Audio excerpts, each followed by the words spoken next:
महाकुंभामध्ये जगातले देशातले संपूर्ण हिंदू समाज ज्या पद्धतीने स्नान करून गंगा मातेला आईच्या स्वरूपात आपण बघतो आणि स्नान करून पवित्र होण्याच्या भूमिकेमध्ये असतात, लाखो करोडो हिंदू समाजाचा अपमान हा मल्लिकार्जुन खरगेंनी केला आहे। खरं तर खरगेंनी माफी मागितली पाहिजे आणि नाना पटोलेंनी आपली भूमिका, वडेट्टीवारांनी आपली भूमिका ही स्पष्ट केली पाहिजे की मल्लिकार्जुन खरगे जे बोलले महाकुंभ आणि गंगा नदीच्या पावित्र्याबद्दल, हे मान्य आहे का या दोघांनाही, किंवा काँग्रेस पार्टीच्या महाराष्ट्राच्या नेत्यांना मान्य आहे का? एकदा भूमिका स्पष्ट केली पाहिजे। नाहीतर मग नाना पटोले आणि वडेट्टीवारांनी आणि राहुल गांधींनी देशाच्या हिंदू समाजाची माफी मागितली पाहिजे, महाराष्ट्राच्या मराठी माणसाची माफी मागितली पाहिजे। जे महाराष्ट्रातील जनता नागरिक कुंभामध्ये गेले, स्नान करून आले, त्यांची माफी नाना पटोले मागणार का? वडेट्टीवार मागणार का? किंवा मल्लिकार्जुन खरगे ज्या पद्धतीने आमच्या खरं तर हिंदूच्या पावित्र्याबद्दल नेहमीच असे उरडतात, त्यावर जरा एकदा कळलं पाहिजे की खरंच काय त्या मनात आहे। मला असं वाटतं खरगेची भूमिका ही हिंदू विरोधी आहे, ती हिंदू समाज कधी माफ करणारी नाही आहे आणि खरगेला माफ करणार नाही। लोकांनी आधीच काँग्रेसला नाकारला आहे आणि पुढच्या काळातही अशा भूमिकेतनं काँग्रेस पार्टी ही कधी या देशामध्ये समानतेचा न्याय किंवा समानतेचा विचार करू शकत नाही। समानतेबद्दल बोलण्याचा अधिकार काँग्रेस पार्टीला राहिला नाही। सर, कुठेतरी उद्धव ठाकरेंनी सुद्धा भूमिका मांडणं गरजेचं आहे का? कारण काँग्रेस सोबत त्यांची शिवसेना आहे। उद्धव ठाकरेंची भूमिका आतापर्यंत यायला पाहिजे होती, किंवा सकाळी 9 वाजताचा भोंगा बोलायला पाहिजे होता, त्यांचा जो प्रवक्ता आहे त्यांनी बोलायला पाहिजे होतं, किंवा उद्धव ठाकरेंनी आपली भूमिका मांडायला पाहिजे होती की मल्लिकार्जुन खरगे यांचं विधान उद्धव ठाकरेंना मान्य आहे का, हेही जरा स्पष्ट झालं पाहिजे। तशी आता उद्धव ठाकरेकडनं अपेक्षा नाही आहे। उद्धव ठाकरे तर वक्फ बोर्डाच्या बिलामध्ये आपल्या खासदारांना MIMच्या बाजूने उभे करतात आहे। MIM आणि उद्धव ठाकरे यांचा पक्ष काही फरक राहिला नाही। मला वाटतं MIM आणि उद्धव ठाकरेंची काही बोलणी सुरू असेल मुंबई महानगरपालिकेच्या निवडणुकीकरता, आणि म्हणून मताच्या राजकारणाकरता, मताच्या लागून चालण्याकरता उद्धव ठाकरे आणि MIM अशी काही आंतरिक युती झाली असेल, त्यावरनं मला वाटते वक्फ बोर्डाचा निर्णय आणि वक्फ बोर्डाच्या सुधारणेच्या निर्णयाविरुद्ध शिवसेनेने हे पाऊल उचललं आहे, म्हणजे उद्धव ठाकरेंनी पाऊल उचललं आहे। सर, अखंड हिंदू राष्ट्राचं पहिलं संविधान तयार झाल्याची माहिती आहे। 3 फेब्रुवारीला वसंत पंचमीच्या मुहूर्तावर महाकुंभामध्ये हे देशवासियांसमोर मांडलं जाईल। मात्र हिंदू राष्ट्राच्या या संविधानावरती आता विरोधक टीका करत आहेत। तुम्हाला वाटतं ठाकरे ही विरोधकाच्या भूमिकेत असेल? भाजप ठाकरे 100% विरोधकाच्या भूमिकेत असेल। उद्धव ठाकरे याच्या विरुद्धच भूमिका घेणार असेल, कारण उद्धव ठाकरेंना आता एक निवडणूक पुन्हा लढायची आहे, ती मुंबई BMCची, आणि मुंबई BMCच्या निवडणुकीमध्ये MIM आणि मताचं लागून चालन हे उद्धव ठाकरेंना करावं लागणार आहे। MIMची जी घटना आहे, जे उद्दिष्ट आहे, ते आता उद्धव ठाकरे पूर्ण करण्याकरता त्यांनी मला वाटतं मानसिकता तयार केली आहे। तर जे काही हिंदुस्थानाच्या हिंदूबद्दलच्या आस्थेचे विषय येतील, त्या आस्थेच्या विषयामध्ये उद्धव ठाकरे हे विरोधी भूमिका मांडतील, हे ठरलं आहे, केव्हाच ठरलं आहे। काँग्रेसचं ज्या दिवशी त्यांनी विचार स्वीकारले त्या दिवशी ठरलं होतं की हिंदू श्रद्धा, हिंदू मनाची श्रद्धा आणि स्वर्गीय हिंदू सम्राट बाळासाहेब ठाकरेचे विचार हे सोडण्याचाच निर्णय उद्धव ठाकरेंनी केला आहे। त्यामुळे आता उद्धव ठाकरेकडनं फार अपेक्षा नाही आहे। असं दुसरीकडे तुम्ही आता म्हणालात की मुंबई महानगरपालिकामध्ये त्यांना लागूचाल करायचा आहे, या संदर्भामध्ये आज कोर्टामध्ये खरं तर सुनावणी होते, निकाल अपेक्षित आहे? नाही, मला पहिलं तर वाटतं की MIM पक्षाचं संविधान उद्धव ठाकरेंनी स्वीकारलं। वक्फ बोर्डाच्या ज्या पद्धतीने विरोध केला सुधारणेचा शिवसेनेने, म्हणजे उद्धव ठाकरेंनी, आता उद्धव ठाकरेंना छुपी युती करून काही पदरात पाडून घ्यायचं आहे मुंबई महानगरपालिकेत. आता राहिला प्रश्न मुंबईच्या महाराष्ट्राच्या निवडणुकीचा. तर आज मला असं वाटतं ज्या पद्धतीने सरकारची भूमिका आहे, शासन केव्हाही तयार आहे राज्य निवडणूक आयोगाने घेतला तर, आणि राज्य निवडणूक आयोग वाट पाहत आहे सुप्रीम कोर्टाच्या ओबीसी आरक्षणाबद्दलच्या निर्णय. जर आज माननीय सुप्रीम कोर्टाने निकाल दिला तर लवकरच राज्य निवडणूक आयोग तशी तयारी करेल.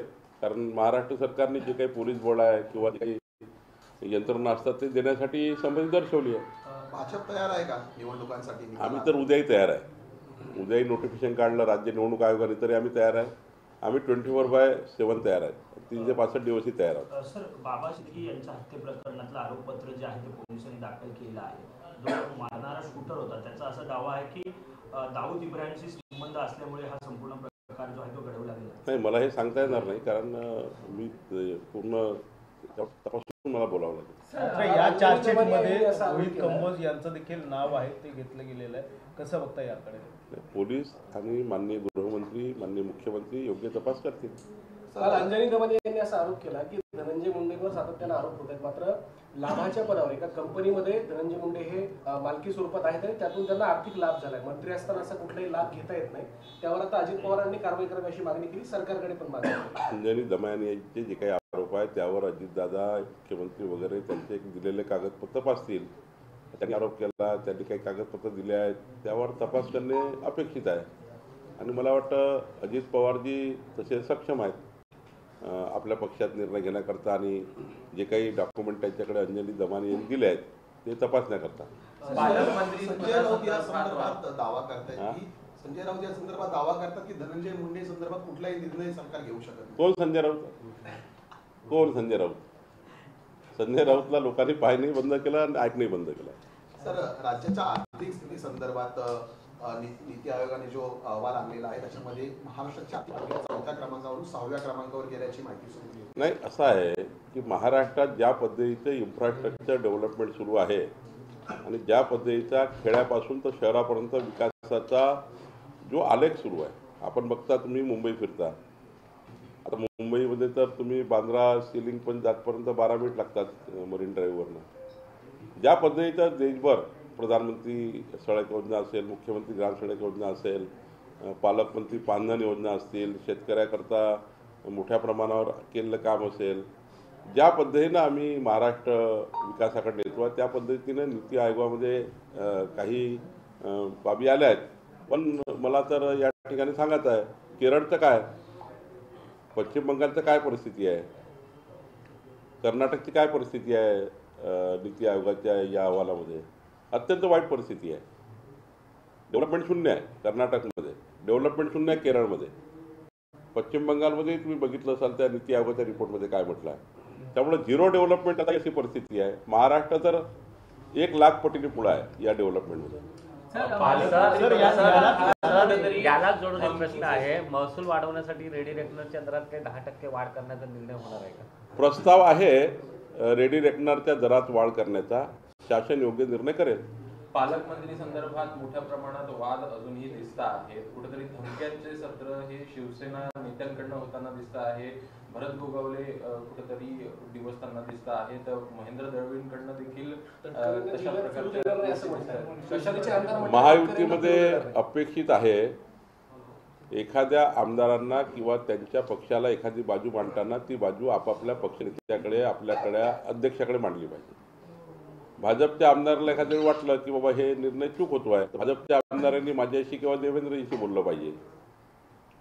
अजितदादाच्या आमदारांनी, मंत्र्यांनी जाहीर भूमिका न मांडता त्यांच्या नेत्याशी बोललं पाहिजे. अजित पवार साहेब, सुनील तटकरेंशी बोललं पाहिजे आणि तिकडे शिंदे साहेबांशी बोललं पाहिजे. एखाद्या शासनाच्या विषयावर रस्त्यावर आंदोलन करणे, मुख्य मीडियासमोर त्या ठिकाणी एखादा प्रश्न मांडणे, मला असं वाटतं याचे प्लॅटफॉर्म आहे.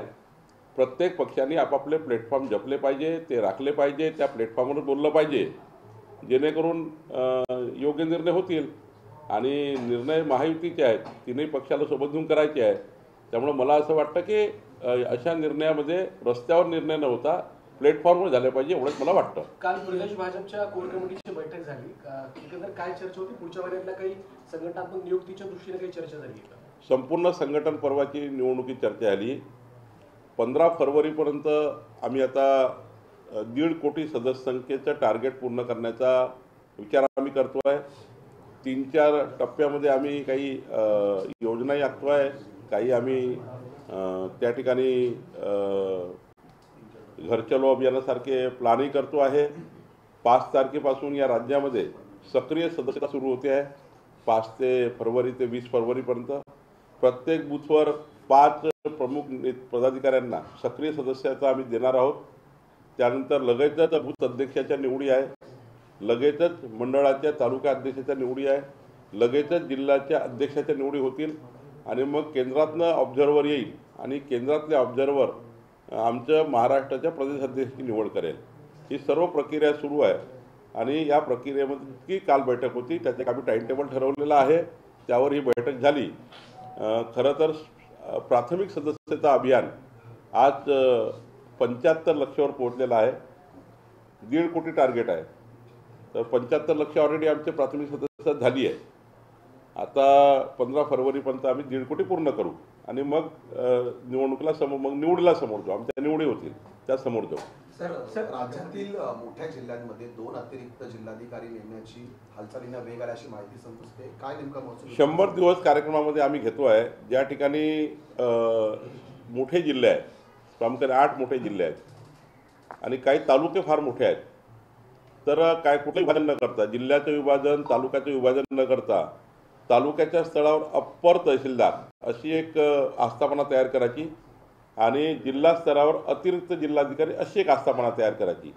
या दोन्ही आस्थापनेतनं जो काही लोड आता तयार झालेला आहे तो लोड कमी करायचा, जेणेकरून संपूर्ण समाजाला, जनतेला महसुली काम करण्याकरता हेलपाटा खावा लागणार नाही, फेटफटे खावे लागणार नाही. याकरता निर्णय आम्ही 100 दिवसाच्या कृती कार्यक्रमात करतो आहे. याला जोडून गेल्या काही दिवसांपासून सोशल मीडियावर जिल्हा वाढवले जातील अशा पद्धतीचा कुठलाही जिल्हा वाढवण्यात येणार नाही. सेन्सस नंतर काही निर्णय होतील, सेन्सस शिवाय तो निर्णय घेता येत नाही. पण अतिरिक्त जिल्हाधिकारी कार्यालय आणि अप्पर तहसीलदार कार्यालय वाढवण्याचा निर्णय शासन घेण्याच्या विचारात आहे. अंजली दमानी याच्यावर बोललो आहे, त्यांचं मी मांडलं आहे.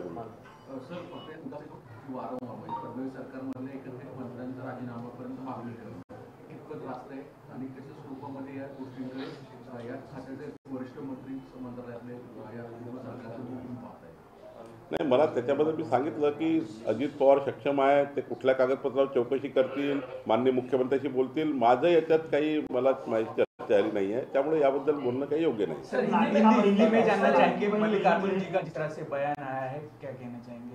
देखिए, मल्लिकार्जुन खड़गे ने हिंदू विरोधी मानसिकता का दर्शन किया है. कई बार मल्लिकार्जुन खड़गे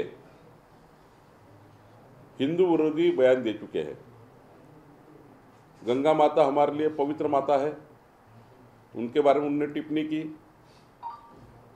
उन्होंने कुंभ मेला के बारे में टिप्पणी की. करोड़ों हिंदू समाज का अपमान किया. और कांग्रेस पार्टी मल्लिकार्जुन खड़गे के इस बयान पे उनका समर्थन है, क्योंकि अध्यक्ष ने बोला है, उनके पार्टी अध्यक्ष ने बोला है. मुझे नाना पटोले और वडेट्टीवार से पूछना है, आप भी पूछ लीजिए जाकर, कि मल्लिकार्जुन खड़गे का जो बयान आया वो उनको मान्य है क्या. उद्धव जी जब भी प्रेस कॉन्फ्रेंस लेंगे आपके साथ, उद्धव ठाकरे जब भी प्रेस कॉन्फ्रेंस होंगी कहीं, तभी पूछ लीजिए उनको कि खड़गे जी ने दिया हुआ बयान कुंभ के बारे में, कुंभ के विरोध में, गंगा नदी के पवित्र स्नान को लेकर, तो ये बयान उद्धव ठाकरे को मान्य है क्या, जरा वो भी आप बता दें महाराष्ट्र को. वैसे भी उद्धव ठाकरे जी ने तो कल प्रदर्शन कर ही लिया खुद के मानसिकता का. वक्फ बोर्ड के सुधारना में उद्धव ठाकरे के लोगों ने खिलाफ वोट्स किया. तो मुझे लगता है एमआईएम की पार्टी के साथ उद्धव ठाकरे के पार्टी का समझौता हुआ है, ऐसा दिखता है. चुनाव की राजनीति को लेकर उद्धव ठाकरे बीएमसी में चुनाव लड़ना चाहते हैं अकेले. तो दोनों बातें उद्धव ठाकरे से पूछनी चाहिए कि मल्लिकार्जुन खड़गे का भी बयान उसको मान्य है क्या, और जो एमआईएम की भूमिका को लेकर अभी वक्फ बोर्ड में जो समर्थन किया है उद्धव ठाकरे ने, तो एमआईएम और उद्धव ठाकरे मिलकर चुनाव लड़ने वाले हैं क्या मुंबई महानगर पालिका का? तो मुझे तो वो स्मेल आ रहा है, मुझे स्मेल आ रहा है कि उद्धव ठाकरे और एमआईएम मिलके मुंबई का चुनाव लड़ेंगे, ऐसा दिख रहा है, क्योंकि कांग्रेस को उन्होंने छोड़ दिया, उन्होंने कहा है।